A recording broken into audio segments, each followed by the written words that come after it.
Hi. యూరిన్లో రక్తం పట్టడాన్ని haematuria అంటామన్నమాట.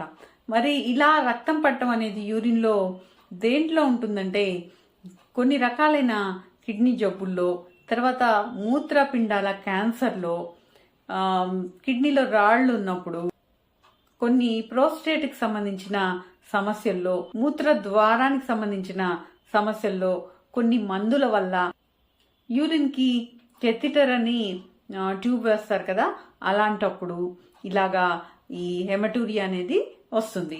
మరి ఒక్కొక్కసారి కొన్ని టీబీకి వాడే మందులు, తర్వాత బీట్రూట్ తిన్నప్పుడు కూడా యూరిన్ అనేది ఎర్రగా వస్తుంది. పోర్ఫైరియా అనే వ్యాధిలో కూడా యూరిన్ ఎర్రగా వస్తుంది.